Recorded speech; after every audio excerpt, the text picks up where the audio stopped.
Hello guys, आप सभी का फिर से स्वागत है हमारे यूट्यूब चैनल पर। आज मैं आपके लिए फिर से बहुत अच्छी वीडियो लेकर के आया हूं, प्यारी सी वीडियो। आपको बहुत इंफॉर्मेशन मिलेगी। आज की इस वीडियो में हम बात करेंगे एम्प्लॉयज स्टेट इंश्योरेंस स्कीम के बारे में। जी हां, आप इसको किस नाम से जानते हैं?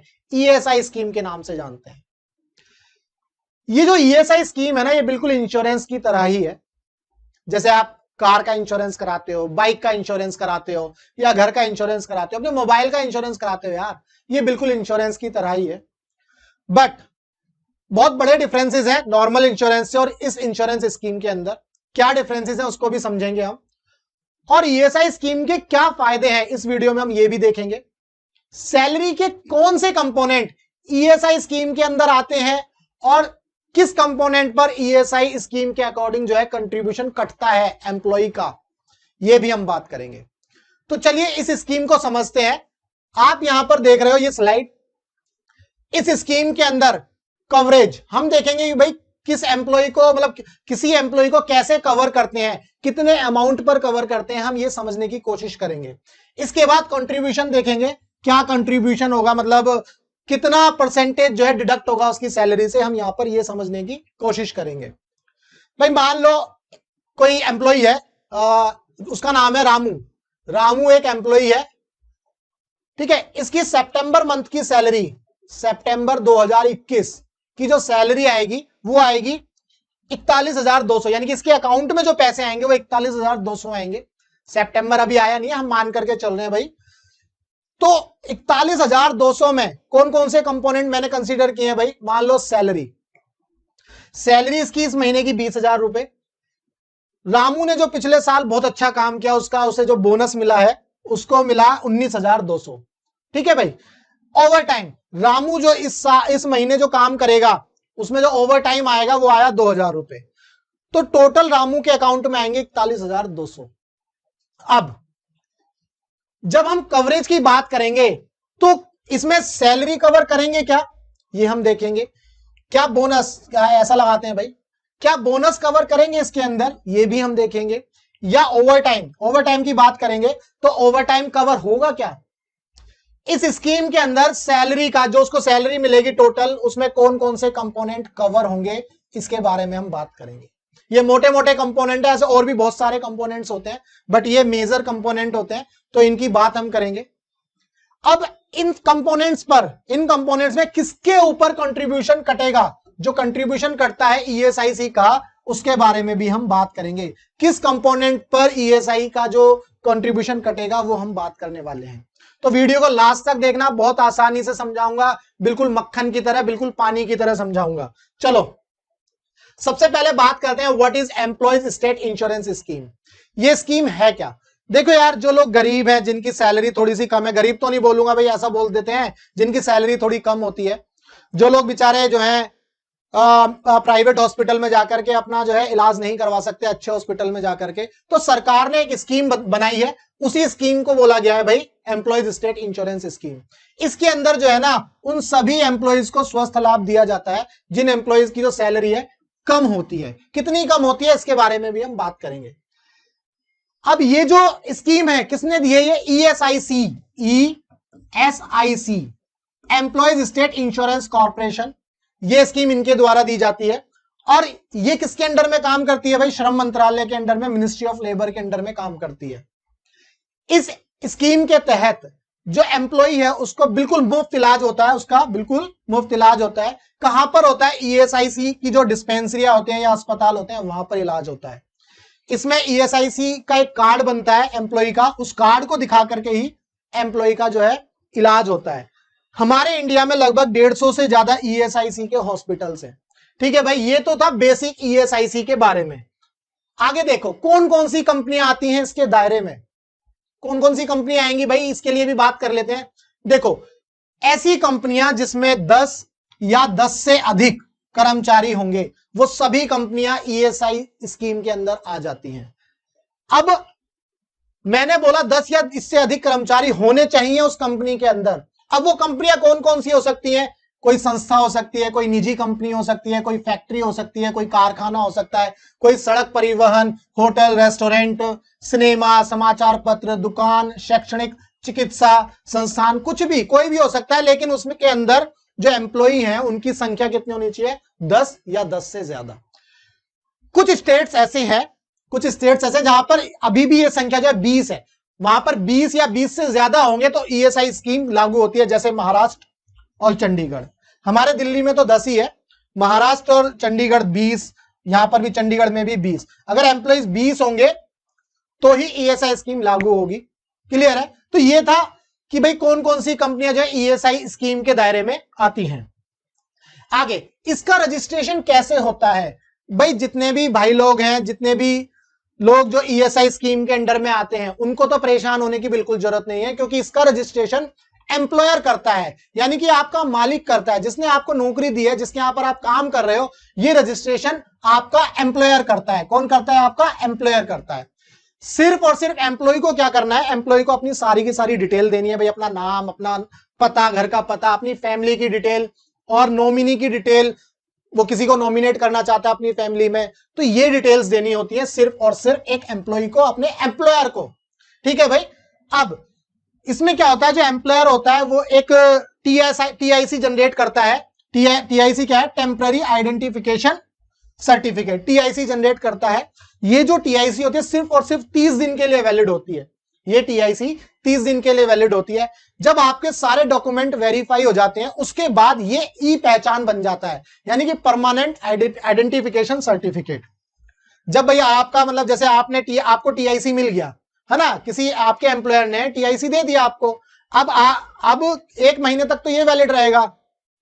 1 महीने के बाद आपका क्या हो? सारी डिटेल मैच कर गई, भाई सारी चीजें वैलिड है, ओके है, यानी कि आधार कार्ड से मैच कर दिया, सब कुछ ओके है, तो फिर वो जो टीआईसी का जो नंबर होता है वो क्या बन जाता है? आपका ई पहचान बन जाता है। उसी को बोलते हैं हम परमानेंट आइडेंटिफिकेशन सर्टिफिकेट। क्लियर है? अगर किसी कर्मचारी के पास भाई पहले से है, मान लो किसी कर्मचारी ने नौकरी छोड़ी है ना, दूसरी कंपनी ज्वाइन कर ली है, तो उसके पास अगर पिछली कंपनी का ईएसआईसी नंबर है किसी का उसके पास, तो वो भी काम आएगा। सिर्फ अपने जो नए एम्प्लॉयर को वो नंबर दे देंगे और वो एम्प्लॉयर जो है उसी नंबर को अपडेट कर देगा सारी डिटेल्स। क्लियर है? तो इसमें भी कोई इशू नहीं है। कैसे रजिस्ट्रेशन करना है? आपको बिल्कुल नहीं करना, सारा का सारा काम किसका है? एम्प्लॉयर का, जिसने आपको नौकरी दी है। कितनी सैलरी पर मिलता है फायदा? बहुत इंपॉर्टेंट पॉइंट है भाई। आपकी सैलरी अगर 21,000 रुपए है या उससे कम है, अगर आपकी सैलरी 21,000 या उससे कम है तो ही आपको फायदा मिलने वाला है। अब इसके अंदर जो है ना, ये हमें देखना है कि 21,000 के अंदर कौन कौन से कंपोनेंट आते हैं, उसको मैं समझाने की कोशिश करूंगा। तो जो जिसको ईएसआई का जो फायदा मिलेगा, स्कीम का फायदा मिलेगा, उसकी सैलरी कितनी होनी चाहिए? 21,000 से कम। जो लोग डिसेबल हैं, यानी कि फिजिकली हैंडीकैप्ड हैं, उनके लिए कोई सीलिंग नहीं है। पहले ये सीलिंग हुआ करती थी 25,000 रुपए, लेकिन 1/4/2016 से ये इस स्कीम के अंदर कोई भी सीलिंग नहीं है उन लोगों के लिए। अब यहां देखो मैंने एक लाइन लिखी है भाई, bonus and overtime payment not included. Bonus और ओवरटाइम पेमेंट ईएसआईसी की जो की स्कीम के अंदर जो कवर करते हैं, यानी कि 21,000 रुपए में इनको कवर नहीं किया जाएगा। बोनस की पेमेंट और ओवरटाइम की पेमेंट 21,000 रुपए के अंदर नहीं आएगी। क्लियर है? तो 21,000 रुपए में सिंपल भाई आपकी सैलरी है, उसमें ओवरटाइम और बोनस को काउंट नहीं करना है। ठीक है? आगे ईएसआई स्कीम में कर्मचारी और नियोक्ता का योगदान, यानी कि भाई आपका कितना कंट्रीब्यूशन है और एम्प्लॉयर का कितना कंट्रीब्यूशन है, इसकी बात कर रहे हैं। आपकी सैलरी से कितने पैसे कटेंगे और एम्प्लॉयर जो आपका मालिक है उसके खाते से कितने पैसे कटने वाले हैं, इसकी बात हो रही है।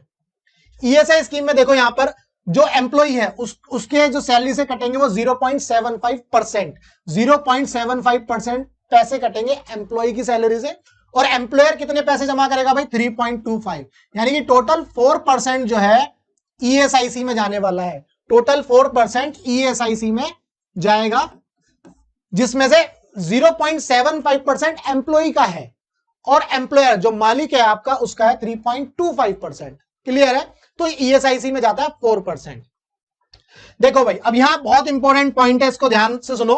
Contribution is payable on the over time allowances, यानी कि ओवर टाइम अलाउंसेस के ऊपर कंट्रीब्यूशन कटेगा। यानी कि अगर किसी एम्प्लॉय को मान लो 2,000 रुपए ओवर टाइम आया तो उसका 0.75% ईएसआईसी कटेगा। ये ध्यान रखना, कंट्रीब्यूशन कटेगा। लेकिन जब हम इसको 21,000 के अंदर देखते हैं ना, तब इसको कंसीडर नहीं करते, लेकिन कंट्रीब्यूशन कटेगा भाई। कंट्रीब्यूशन क्यों कटेगा भाई? यार एक बात बताओ, अगर कोई एम्प्लॉय ओवर टाइम के दौरान जॉब कर रहा है, कंपनी के अंदर है, उसको कुछ हादसा हो जाए उस समय, तो इसीलिए जो है कंट्रीब्यूशन कटेगा, तभी तो वो उस स्कीम के अंडर में आ पाएगा। ओवर टाइम का जो पैसा उसे मिलेगा, तो वो उस समय कंपनी में काम कर रहा है, अगर उस समय कोई हादसा हो गया तो वो क्या करेगा? तो भाई इसीलिए तो उसको ईएसआई स्कीम के अंदर में रखा गया है, लेकिन एलिजिबिलिटी के केस में इसको निकाला हुआ है, ध्यान रखना, तब इसको कंसीडर नहीं करते। तो ओवर टाइम अलाउंसेस जो है कंसीडर होंगे रिडक्शन के लिए, यानी कि मतलब कंट्रीब्यूशन के लिए, एक तरीके से आपकी सैलरी से कटेंगे पैसे। बोनस का जो पैसा है, जो बोनस का पैसा है, इसको बात करते हैं। Bonus may not be treated as wage, hence no contribution is payable on annual bonus. जो एनुअल बोनस मिलता है, जैसे हमारे रामू को जो बोनस मिला था 19,200, हमारे रामू को जो बोनस मिला था 19,200, इस 19,200 पर, इस 19,200 पर जो है कोई कंट्रीब्यूशन नहीं देना। क्यों नहीं देना? क्योंकि ये बोनस जो है ना यार, साल में एक बार मिलता है, तो इसीलिए जो है इसके ऊपर कोई कंट्रीब्यूशन नहीं कटेगा। यानी कि अब मान लो 19,200 जो बोनस मिला, उसके ऊपर ऐसा नहीं है कि 0.75% डिडक्ट कर लेंगे, नहीं। लेकिन एक कंडीशन में इसको कर सकते हैं। किस कंडीशन में? मान लो ऐसी कोई कंपनी है जो हर महीने बोनस देती हो, जो हर महीने मान लो बोलती है भाई मैं आपको 1,400 रुपए बोनस दूंगी, तो वो कंपनी जो है हर महीने आपको 1,400 रुपए अगर बोनस दे रही है, तो वो आपकी सैलरी का पार्ट बनता जा रहा है। उस केस में 0.75% आपके अकाउंट से कटेगा, यानी कि आपकी सैलरी से कटेगा, और एम्प्लॉयर के खाते से कितना जाएगा? 3.25। क्लियर है? तो इसकी जो लिमिट है ना, वो 2 महीने है। मतलब अगर 2 महीने से ज्यादा आपको कोई भी पैसा आ रहा है, बोनस आ रहा है, तो उस केस में आपके अकाउंट से जो है कंट्रीब्यूशन कटना शुरू हो जाएगा, आपकी सैलरी से कंट्रीब्यूशन कटना शुरू हो जाएगा। बट एनुअल बोनस के केस में ऐसा नहीं होगा। ठीक है भाई, अब इसको समझ लेते हैं। अब देखो, ये रामू की सैलरी थी, रामू की सैलरी का स्ट्रक्चर था, टोटल सैलरी उसको मिल रही थी 41,200, इसके अकाउंट में आ रही थी। अब ईएसआई स्कीम के अंडर में देख लेते हैं भाई, इसकी सैलरी पर ईएसआई स्कीम कवर करता है या नहीं। भाई 20,000 रुपए ये कवर करेगा, ये तो आ गए, ठीक है ना भाई, 20,000 आ गए। मैंने बोला कि ईएसआई स्कीम को अगर कवर करेंगे, यानी कि 21,000 के अंदर बोनस नहीं आएगा, 21,000 के अंदर ओवर टाइम भी नहीं आएगा। क्लियर है? एनुअल बोनस की बात हो रही है, यहां पर मैंने पहले ही बताया ये एनुअल बोनस है, एनुअल बोनस की बात हो रही है, ये कवरेज के अंदर नहीं आएंगे। क्यों? तभी तो इसकी सैलरी कितनी हुई भाई? 20,000 रुपए। नहीं तो यहां तो इसके अकाउंट में कितने जा रहे हैं? 41,200, नहीं तो 21,000 से तो ज्यादा है, तो इसको कवर नहीं करना चाहिए था, लेकिन इसको कवर करेंगे, क्योंकि बोनस और ओवर टाइम को हम कवरेज के अंदर कंसीडर नहीं करते, एलिजिबिलिटी के अंदर कंसीडर नहीं करते, ध्यान रखना। तो ये सैलरी जो है हमारी 21,000 से क्या है? कम है। 21,000 से क्या है? ये कम है, तो इसीलिए रामू को जो है ईएसआई स्कीम के अंदर कवर कर लिया जाएगा। अब बात करते हैं कंट्रीब्यूशन की, किस किस अमाउंट पर कंट्रीब्यूशन कटेगा। भाई 20,000 पर कंट्रीब्यूशन बिल्कुल कटेगा, क्योंकि अब ये ईएसआई स्कीम के अंडर में आ गया है। 19,200 जो बोनस था, इसके ऊपर कोई भी कंट्रीब्यूशन नहीं कटेगा, क्योंकि ये वन टाइम पेमेंट है। अगर ये मंथली पेमेंट हो, मान लो महीने में, मतलब मैंने जैसा बताया आपको, महीने में मान लो 1,400 रुपए हर महीने मिल रहे हैं, तब ये कंट्रीब्यूशन कटना शुरू हो जाएगा। ओवर टाइम की बात करते हैं, ओवर टाइम है 2,000 रुपए, ओवर टाइम कितना है? 2,000 रुपए, इस 2,000 पे कंट्रीब्यूशन कटेगा। मैंने बताया ना भाई, ओवर टाइम के दौरान भी तो रामू जो है अपनी कंपनी में काम कर रहा है ना, अगर उस दौरान उसको कुछ हो गया, कुछ हादसा हो गया, तो उसको बेनिफिट्स कैसे मिलेगा? इसीलिए ओवर टाइम के पैसे से कंट्रीब्यूशन काटा जाता है, लेकिन बोनस के पैसे से कंट्रीब्यूशन नहीं काटा जाता, ध्यान रखना। क्लियर है? समझ में आ गया? ये बहुत इंपॉर्टेंट पॉइंट था। आगे अब बात करते हैं इसके बेनिफिट्स की। बेनिफिट्स क्या क्या है भाई? जो बेनिफिट्स आपको मिलेगा, एम्प्लॉय को मिलेगा, सिमिलर बेनिफिट जो है उसके डिपेंडेंट्स को भी मिलते हैं, यानी कि फैमिली में जो लोग उसके ऊपर आश्रित हैं उनको भी मिलते हैं। ठीक है भाई, यहां देख लो, इसके तहत कर्मचारी और उन पर निर्भर परिवार के लोगों को भी मेडिकल फैसिलिटी मिलती है ईएसआईसी के अंडर। दूसरा बेनिफिट, भाई कुछ लोग ऐसे हैं जिनकी जॉब चली जाती है, जॉब ऐसे नहीं कि मतलब उसने छोड़ दी, मतलब एम्प्लॉय ने छोड़ दी, नहीं, मान लो कंपनी बंद हो गई, आपकी कंपनी बंद हो गई तो आपकी जॉब चली गई ना इनडायरेक्टली, तो उस केस में 2 साल तक जो है ईएसआईसी आपको पैसे देता है, पेंशन देता है। ठीक है, अब अगर किसी बंदे का मान लो बाहर मतलब रोड पर जा रहा था, एक्सीडेंट हो गया, उस समय वो काम पर नहीं था, लेकिन वो कहीं घर पर उसका एक्सीडेंट हो गया या कुछ हादसा हो गया उसके साथ, तो अब वो जो है स्थायी रूप से अपंग हो गया है, तो 2 साल तक ESIC पेमेंट करेगा, कुछ पैसा देगा। किसको देगा? एम्प्लॉय को वो पैसा देगा।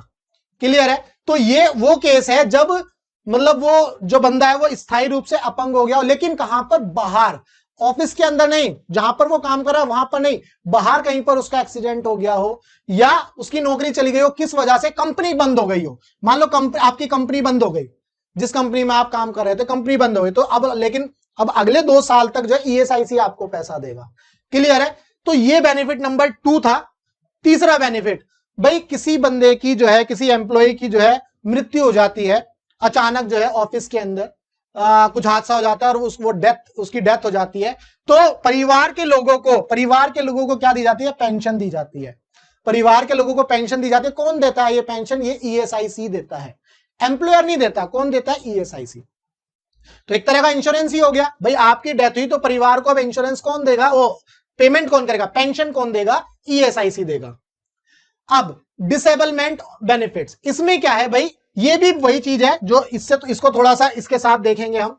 इसके साथ इसमें जो है क्या हुआ था, जो एम्प्लॉय था वो जहां पर काम करता है वहां उसका एक्सीडेंट नहीं हुआ, बाहर हुआ था। लेकिन इस वाले केस में थोड़ा सा अलग है। अगर किसी कर्मचारी का जो है एक्सीडेंट हो जाता है ऑफिस के प्रीमाइस के अंदर, अगर एक्सीडेंट हो जाता है और वो टेम्पररी डिसेबलमेंट रहता है, टेम्पररी मतलब मान लो 5-6 महीने के लिए वो डिसेबल रहता है, काम नहीं कर पाता, तो जब तक वो डिसेबल रहेगा, टेम्पररी डिसेबल, जब तक वो डिसेबल रहेगा तब तक उसको पेंशन मिलेगी। उसके बाद वो ऑफिस ज्वाइन कर लेगा तो तब तक उसको पेंशन मिलेगी। लेकिन एक केस ऐसा होता है कि भाई वो परमानेंट डिसेबल हो गया, तो इसमें उसको लाइफ टाइम तक पेंशन मिलती है।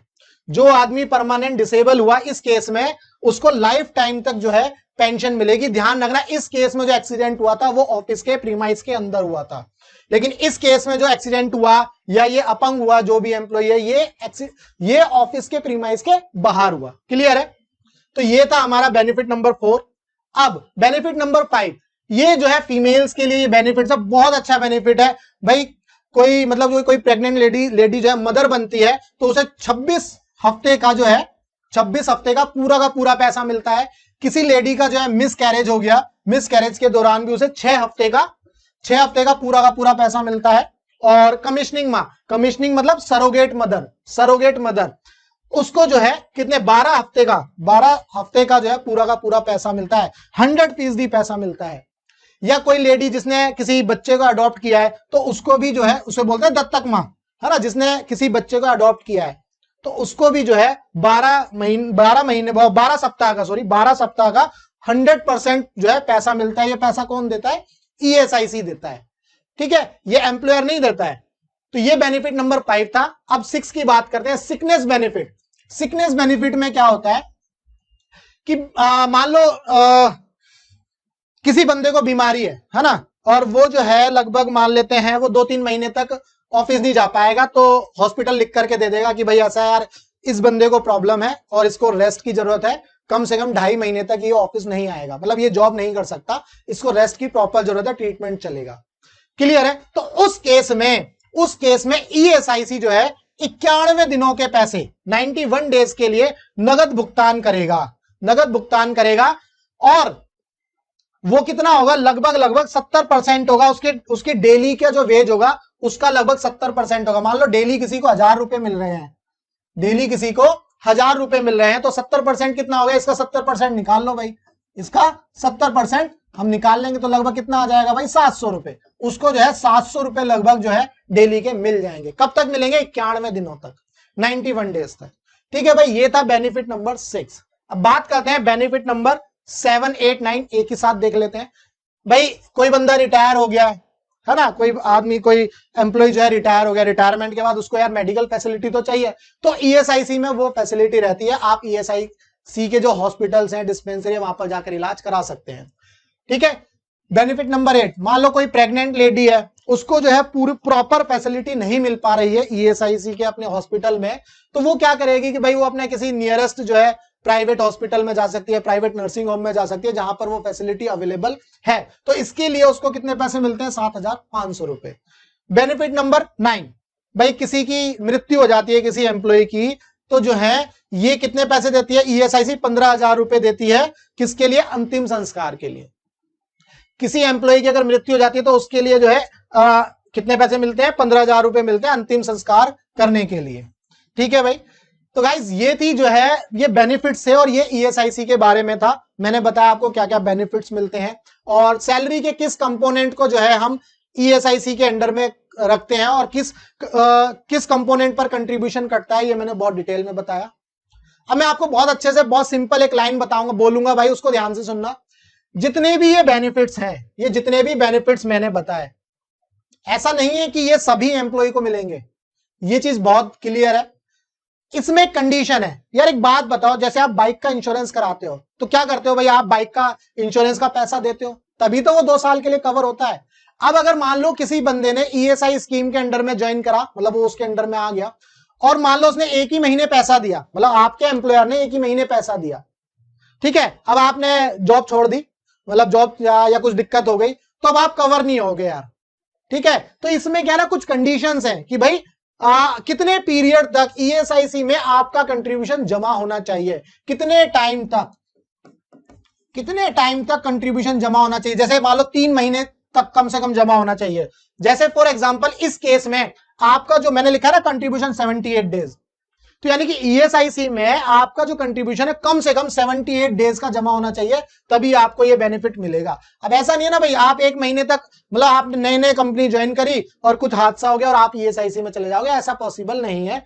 कम से कम 78 दिन तक जो है कंट्रीब्यूशन होना चाहिए। ये आप बिल्कुल उसी तरह से समझ सकते हो जैसे वो इंश्योरेंस कंपनी वाले बोलते हैं ना कि भाई वो टर्म इंश्योरेंस में क्या होता है, वो बोलते हैं कि भाई शुरू के 1 साल में अगर आपके साथ कोई हादसा होता है, आपकी डेथ होती है, तो हम आपको कुछ नहीं देने वाले, है ना। आपने भाई 1 करोड़ का टर्म इंश्योरेंस लिया और वो तो बोल देंगे साहब कि इस साल कुछ नहीं देंगे, लेकिन अगले साल से अगर कुछ भी होता है तो हम 1 करोड़ रुपए इंश्योरेंस में दे देंगे। ये बिल्कुल उसी तरह से है।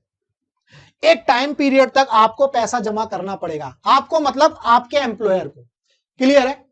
तो ये सबसे इंपॉर्टेंट पॉइंट है इसका। ऐसा नहीं है कि सभी को इसका फायदा होगा, it depends on the condition. और देखो, और एक और चीज है इसमें, जैसे मैंने बोला भाई 70%, तो ये डिपेंड करेगा यार कि जो एम्प्लॉय है उसकी बीमारी किस टाइप की है। हो सकता है ये 100 भी हो जाए, हो सकता है ये 80 भी हो जाए, 85 भी हो सकता है। ये डिपेंड करेगा जो एम्प्लॉय है उसकी बीमारी के ऊपर कितना परसेंटेज उसको दिया जाएगा। मिनिमम 70 तो होगा, ठीक है भाई। अब आगे देखो, अगर हम ये बात करें कि ये जो इंश्योरेंस है, जो दूसरे इंश्योरेंस है उनसे कैसे डिफरेंट है, इसके बारे में थोड़ा सा समझ लेते हैं। जो नॉर्मल इंश्योरेंस है भाई, कार का इंश्योरेंस या बाइक का इंश्योरेंस है, देखो कराना तो जरूरी है, लेकिन कंपलसरी मैं बोलूं कि भाई मान लो मैं बाइक चला रहा हूं, मेरे पास इंश्योरेंस नहीं है, जब तक नहीं पकड़ा जाऊंगा तब तक तो चल ही रहा है ना, कोई दिक्कत ही नहीं है। लेकिन इसमें ऐसा नहीं है। अगर किसी कंपनी के अंदर 10 या 10 से ज्यादा एम्प्लॉय हैं, कहीं कहीं पर 20 हैं, तो 10 या 10 से ज्यादा एम्प्लॉय हैं और वो इस ईएसआईसी स्कीम के अंडर में आ जाते हैं, तो वो कंपलसरी है आपका मालिक को रजिस्टर कराना, इसमें कंपलसरी हो जाएगा, नहीं तो उसके खिलाफ लीगल एक्शन होगा। उसके खिलाफ क्या होगा? Legal action. ये बहुत कंपलसरी हो जाता है, क्योंकि ईएसआईसी क्या है? एक स्टैट्यूटरी बॉडी है, जो हमारा जो पार्लियामेंट है उन्होंने कानून पास किया, उस कानून के पास करने के बाद इस स्कीम को बनाया, स्टैट्यूटरी बॉडी को बनाया है। इसके अपने रूल्स हैं, इसके गैजेट नोटिफिकेशंस निकलते हैं टाइम टू टाइम कि भाई क्या क्या कवरेज होगा, किस अमाउंट पर डिडक्शन होगा, ये जो है वेरी करते रहते हैं। जैसे अभी 0.75 एम्प्लॉय के अकाउंट से कटता है और 3.25 जो है एम्प्लॉयर के अकाउंट से कटता है। तो ये जो है स्टैट्यूटरी रिक्वायरमेंट हो जाता है एम्प्लॉयर का कि उसको डिडक्ट करना, अपना कंट्रीब्यूशन और एम्प्लॉय का कंट्रीब्यूशन उसे जमा करना ही करना है। लेकिन इंश्योरेंस में ऐसा नहीं है।